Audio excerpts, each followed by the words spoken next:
लोग यहाँ पर नहीं आएंगे, घंटियाँ नहीं बांधेंगे, मन्नतें नहीं मांगेंगे और पढ़ाई करेंगे अच्छे से, तो उनकी नौकरी लगेगी या नहीं लगेगी? लगेगी। मैं यतेंद्र वर्षणे और मेरा भाई रविंद्र वर्षणे की शादी करा दो, इनकी शादी करा दो। स्टैम्प पेपर है या वो इनके अंदर रख कर जाते हैं ताकि उनकी मनोकामनाएं पूरी हो जाए, लेकिन मुझे आज तक ऐसा नहीं लगा और एक तरह से कहीं ना कहीं ये लालच भी दिखाया जाता है। और सीए के लिए जो है कितनी पढ़ाई करनी पड़ती है और उनको पता होगा। और मेरे ख्याल से कहीं ऐसा ना हो कि यहाँ पे 10 रुपये का स्टैम्प पेपर लगा रखा बाकायदा उन्होंने, कहीं यहाँ से जाने के बाद वो सो ना गए हों इस भरोसे की, मतलब जो है अब तो मेरा काम हो जाएगा। तो पता नहीं कितने लोग हैं जिनकी शादी नहीं हो रही है, उनकी चिंता नहीं है, सिर्फ अपनी चिंता है। कितने लोग हैं जिनका नुकसान हुआ है, उनकी चिंता नहीं है, इनको अपनी चिंता है। तो और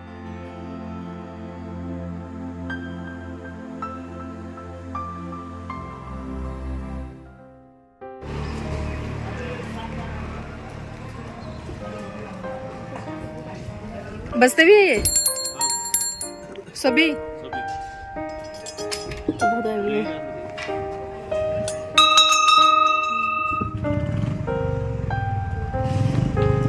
रेट क्या है इनके? रेट अभी ये 1000 रुपये किलो के आसपास है। अच्छा, डाउन होते रहते हैं, कभी 800, 1200। मतलब 1000 रुपये किलो। हाँ। जितने किलो है तो 1000 के अकॉर्डिंग। अभी रेट डाउन चल रहा है, अभी तो 800 चल रहा है। सबसे बड़ा जो घंटा है कितने किलो का लगा हुआ है इसमें? वो लगा हुआ सबसे बड़ा वाला घंटा है करीब 7 कुंटल का। 7 क्विंटल का। 7 कुंटल, इसके बाद 11 कुंटल का भी आने वाला है। तो उस पे बांधा कैसे वो? वो से गया ट्रेन से, ट्रेन पटरी से गया ट्रेन के द्वारा। अच्छा, इनके पीछे जो ऐतिहासिक दृष्टिकोण है क्या है, जो मतलब लोग घंटियां हैं ये? मन्नत पूरी होने के बाद जी। जो भी आपने मन्नत जो भी आपने बोला गुरु देवता को कि प्रभु मेरा ये हो जाए, जो भी काम है आपका ज़िंदगी में, या कहीं पर नौकरी के लिए है या कहीं कोई पारिवारिक की बात है, तो वो मनोकामना पूर्ण होने के बाद जो है लोग यहाँ पर जाते हैं।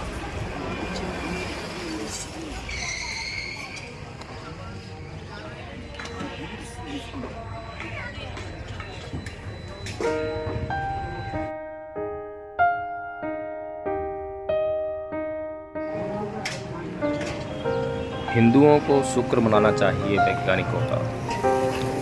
हिंदुओं को मैं समझता हूँ कि एक मंदिर विज्ञान का भी बनाना चाहिए, क्योंकि जिस तरह से हम इस मंदिर में घंटियाँ देख रहे हैं और यह घंटियों के नाम से ही प्रसिद्ध हो गया है मंदिर। तो अगर वैज्ञानिकों ने इन घंटियों को बनाने के लिए फैक्ट्री न बनाई होती, तकनीक न बनाई होती, वो तमाम उपकरण ना बनाए होते, मशीनें ना बनाई होती, तो ना तो ये घंटियाँ बनती, और अगर ये घंटियाँ नहीं बनती तो ये मंदिर भी नहीं बनता, और ये मंदिर नहीं बनता तो ये घंटी वाला जो गोलू देवता है ये भी नहीं बनता।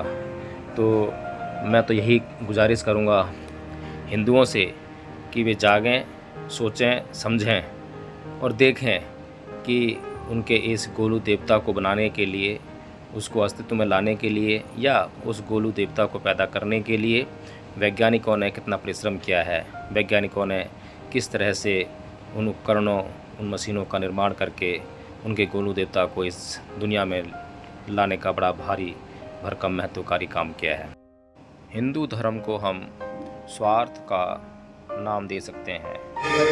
एक भी हिंदू ऐसा नहीं है जो किसी भी मंदिर में जाए।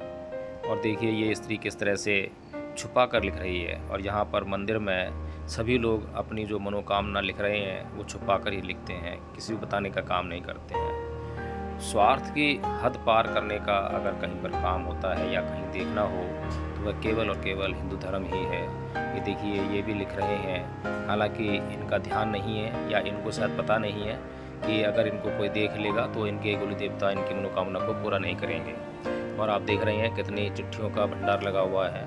यहाँ पर सबसे बड़ी विडंबना यही है कि इन घंटियों को बांध कर जाने के बाद वे लोग जिनकी मनोकामना पूरी नहीं होती है कभी लौटकर मंदिर में नहीं आते हैं या किसी अन्य मंदिर में नहीं जाते हैं, जहाँ पर जाकर वे इस तरह के कुछ शिलालेख लिखें या पर्चियाँ लिख कर टांगें, कुछ किसी कपड़े पर लिख के टांगें कि मैंने यहाँ पर कुछ मन्नत मांगी थी, प्रार्थना की थी, जो कि मेरी आज तक पूरी नहीं हुई है। वो अपना समय भी लिखें कि कितना समय हो गया है। तो कुल मिलाकर यही है साथियों कि अंधविश्वास और अंधकार का दूसरा नाम जो है हिंदू धर्म आज बनकर रह गया है, उसके भीतर दर्शन जैसी कोई चीज़ नहीं रह गई है। मुझे थोड़ा सा डाउट है क्योंकि है ना, मैं सोच रहा हूँ कि आज मैं अपने लिए मांग रहा हूँ, और अगर मैं सोच रहा हूँ कि क्यों ना मैं जो है इस संसार में जितनी भी समस्याएं हैं मैं सबके लिए क्यों ना मांग लूँ। और इतने सारे जो ये आप देख रहे हैं पत्र जो है, आप किसी को भी पढ़ के देखिए, आप इधर देखिए, मैं आपको एक पढ़ के सुनाता हूँ। ये देखिए, इसमें लिखा है कि श्री गौर मेरे बाबा गोलू देवता महाराज जी, आपके चरणों में एक छोटी सी अर्जी, मेरी दोनों गाड़ी सही एवं ठीक से चलती रहें, वह उनके किस्तें अदा होती रहें। ये अपने लिए लिख रहे हैं, अपने लिए सुविधा मांग रहे हैं। यहाँ पर मैं एक और पढ़ता हूँ। मेरे घर में सुख शांति रखना महाराज, मैं अपने शक्ति में कुछ अच्छा किस अपने, मतलब ये भी अपने लिए मांग रहे हैं। और एग्जाम पे लिखा उन्होंने मेरा SSC जी जी जी, तो उनका अपने लिए देखिए, इसको पढ़ते हैं जो है, इसमें लिखा है, हे गोलू देवता, मेरी निम्न प्रकार की प्रार्थना को स्वीकार करें। मेरी है, तो इसमें देखते हैं क्या क्या है। हे गोलू देवता, मैं यतेंद्र वर्षणे और मेरा भाई रविंद्र वर्षणे की शादी करा दो, इनकी शादी करा दो। मेरे साथ 36,000 का नुकसान हुआ है, उसको आप पूरा करा दो। ठीक है, मतलब इस दुनिया में पता नहीं कितने लोग हैं जिनकी शादी नहीं हो रही है, उनकी चिंता नहीं है, सिर्फ अपनी चिंता है। कितने लोग हैं जिनका नुकसान हुआ है, उनकी चिंता नहीं है, इनको अपनी चिंता है। तो और देखते हैं मैडम, जो है यहाँ पर जो है कुल मिलाकर ये है, मैंने ये देखा कि यहाँ पर जो भी व्यक्ति आया है उसने केवल अपने लिए मांगा है। यदि यहाँ पर आने वाले इतने लोग अगर पूरे संसार के कल्याण की कामना करते तो शायद पूरा संसार सुखी हो गया होता, और वो आसानी होती। ये सीए की तैयारी कर रहे हैं जी, देखिए ये सीए की तैयारी कर रहे हैं, और सीए के लिए जो है कितनी पढ़ाई करनी पड़ती है और उनको पता होगा। और मेरे ख्याल से कहीं ऐसा ना हो कि यहाँ पे 10 रुपये का स्टैम्प पेपर लगा रखा बाकायदा उन्होंने, कहीं यहाँ से जाने के बाद वो सो ना गए हों इस भरोसे की, मतलब जो है अब तो मेरा काम हो जाएगा। तो कहने का मतलब यही है कि यहाँ पर जो है एक चीज़ जो मुझे देखने को मिल रही है कि यहाँ पर हर एक व्यक्ति अपने लिए, अपनी मनोकामना मांगने के लिए आया है। इस संसार के लिए, लोगों के लिए, दूसरे लोगों के लिए, किसी और की कोई नहीं है। सब अपनी अपनी मतलब जो है चाहते हैं कि उनकी जो है जो समस्या है वो हल हो। इस संसार के लोगों की समस्या कैसे हल होगी, किसी को मतलब नहीं है जी। तो मैडम बस यही है, आप एक एक जितने भी यहाँ पर जो है ये पर्चे लगे हुए हैं, चाहे कोई स्टैम्प पेपर पे है, चाहे घंटी लगा गया है, कुछ भी, हर एक व्यक्ति जो है अपनी समस्या के रिगार्डिंग ही यहाँ लिख कर गया है।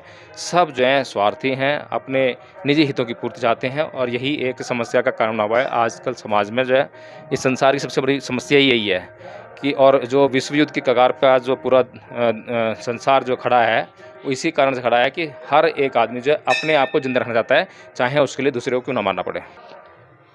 और देखिए, मैं यहाँ पर सबको बताती चलूँ, क्योंकि जिस तरह से मैंने शुरुआती दौर में बताया कि गोलू धाम मंदिर मेरा पहले भी आना हुआ है। और पहले कब, जब मैं कॉलेज में पढ़ती थी तो मेरा कॉलेज में ट्रिप था, यहाँ का टूर मिला था, तो उसी टूर में मैं आई थी। उससे पहले मैंने कभी नैनीताल या अल्मोड़ा या जागेश्वर धाम या गोलू धाम मंदिर नहीं देखा था।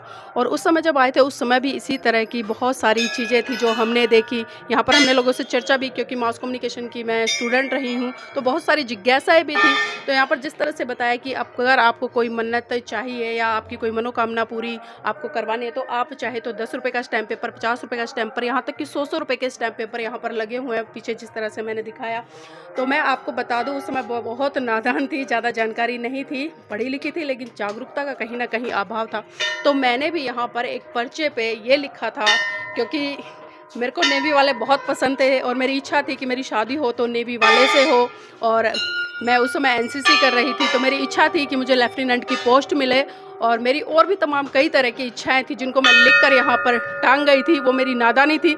लेकिन मैं आपको बता दूँ, पूरे आज 14-15 साल बीत गए हैं, लेकिन 14-15 साल में ना तो मेरी नेवी वाली से शादी हुई, ना ही मेरी लेफ्टिनेंट की पोस्ट लगी, और भी तमाम कुछ मंगल कामनाएं मैंने की थी। और ख़ासकर इस दुनिया के सभी प्राणी सुखमय हो, उनके लिए भी मंगल कामना की थी। लेकिन आज मैं देख रही हूँ जिस तरह से देश का सिनेरियो बना हुआ है, आज मारकाट हो रही है धर्म के नाम पर, जाति के नाम पर, क्षेत्र के नाम पर, तो बहुत सारी तमाम ऐसी चीज़ें हैं। तो कहीं ना कहीं मुझे लगा कि शायद ये चीज़ें सिर्फ एक लोगों में विश्वास स्थापित करने के लिए, या जिस तरह से हम कहीं ना कहीं धर्म के प्रति आस्था देखते हैं लोगों में, क्योंकि लोग सवाल नहीं करते। सबसे बड़ी बात यह है कि सवाल नहीं करते, कि जिसने जो बोल दिया वैसा ही कर दिया, और जांच नहीं करते हैं। तो मैं एक चीज़ और यहाँ पर बता दूँ, देखिए आपको यहाँ पर ये छोटी है ये इससे बड़ी है, ये बड़ी है, मतलब आपको हर तरह की यहाँ पर घंटियाँ दिखाई दे जाएंगी। आपको मतलब मैं ये कहूँगी कि 50 रुपए से लेकर आपको लाखों रुपए तक की घंटियाँ यहाँ पर दिखाई देंगी। जिस तरह से मैंने शुरुआत में भाई जी से बात की, भाई जी ने बताया कि 1000 रुपये किलो पीतल है और उसी के हिसाब से यहाँ पर घंटियाँ लगी है। किसी की 1 किलो की, किसी की 2 किलो की, किसी की 100 ग्राम की, किसी की 250 ग्राम की। और जो सबसे बड़ी हैवी घंटी है उसका तो बहुत ही वेट बताया था। आप समझ सकते हैं कितनी कॉस्ट की है। और लगातार इतना पीतल यहाँ पर इकट्ठा होता है और लोग मन्नत के तौर पर यहाँ पर पैसे भी कई बार ये जो स्टैम्प पेपर है या इनके अंदर रख कर जाते हैं ताकि उनकी मनोकामनाएं पूरी हो जाए। लेकिन मुझे आज तक ऐसा नहीं लगा और एक तरह से कहीं ना कहीं ये लालच भी दिखाया जाता है लोगों को कि आप, और एक तरह से कहीं ना कहीं जो मैंने जांच की तो कहीं ना कहीं भगवान को एक तरह से रिश्वत देने का भी काम किया जा रहा है कि छोटी घंटी, बड़ी घंटी, उससे बड़ी घंटी और उससे बड़ी घंटी। लेकिन सही रूप में मैं कहती हूँ मेहनत तो आदमी को खुद करनी पड़ती है। और एक देखिए यहाँ पे मेरे साथ में एक छोटा सा बच्चा है, मैंने इससे भी डिस्कस किया था और इस बेटे ने भी अपने लिए कुछ मांगा है। इसने लिखा था वहाँ पर, मैंने पूछा था तो इसको नौकरी चाहिए, तो मैंने सवाल किया था कि बेटा क्या पढ़ना नहीं पड़ेगा, तो इसने कहा पढ़ना तो पड़ेगा और मेहनत करनी पड़ेगी ना। हाँ। नौकरी कभी मिलेगी ना, हाँ। खाली चिट्ठी बांधने से नहीं मिलेगी। नहीं मिलेगी। तो मेहनत किसकी हुई? हमारी। आपकी ना। तो मैं एक चीज़ और जानना चाहूँगी, जो लोग यहाँ पर नहीं आएंगे, घंटियाँ नहीं बांधेंगे, मन्नतें नहीं मांगेंगे और पढ़ाई करेंगे अच्छे से, तो उनकी नौकरी लगेगी या नहीं लगेगी? लगेगी। लगेगी। तो देखिए बच्चे में भी कहीं ना कहीं जागृति है और समझता है इन चीज़ों को कि सारी चीज़ें कर्म से मिलती है, व्यक्ति को कर्म करना पड़ता है।